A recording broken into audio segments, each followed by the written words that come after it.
Hey guys, it is me, the political kid. What is up?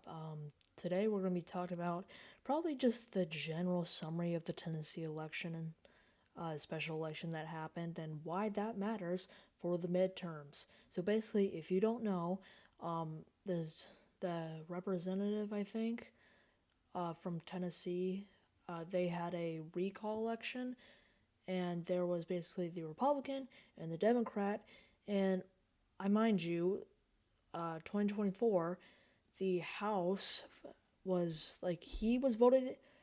The person in office was voted in with a 22% win margin.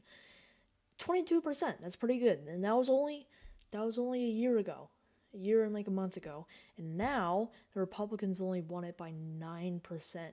That's a 13% difference.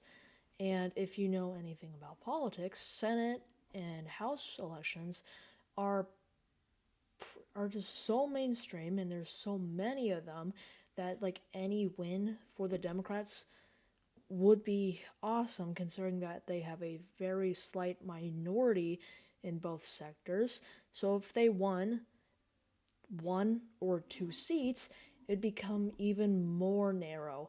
And because of that, this election really matters because of how it shows why Republicans and Democrats are not liking, and also independents are not liking the current administration based on what it's doing with affordability, the economy, and basically everything else that just matters right now.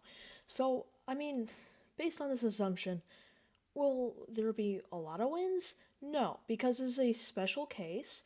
This is only one election, and it could be totally different. I mean, who's to say? I mean, Republicans could win every single seat. Technically, even though it's not going to happen, it's still technically possible. So it's also technically possible that this doesn't change much. But based on probabilities, there is a good chance that Democrats could either flip one or two seats. It'd be really hard to pull off, or like within the Senate and a few seats in the House, it'd be hard to pull off a full majority within Congress itself.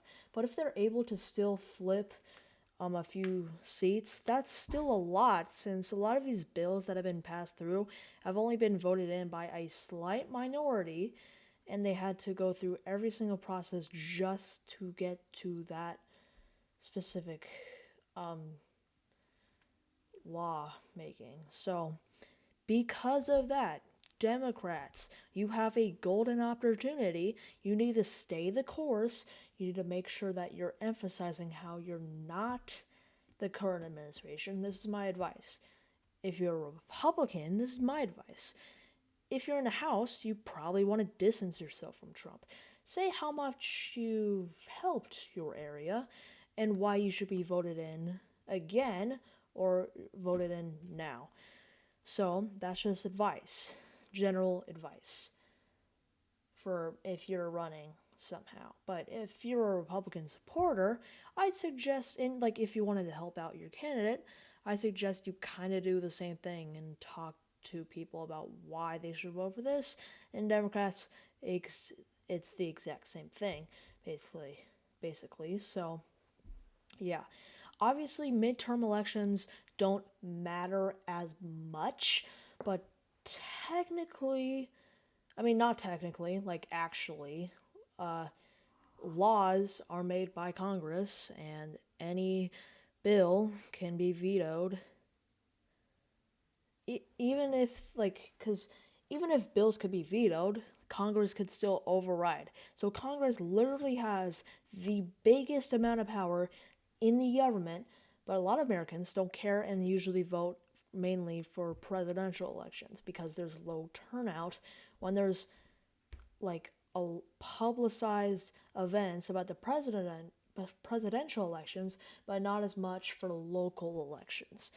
And because of that, a lot of people are misinformed, and just regular House and Senate elections are not as important, but like still important for the kind of causes that we have in a democracy, considering they still have all the power. I mean, Congress literally nominates Supreme Court judges.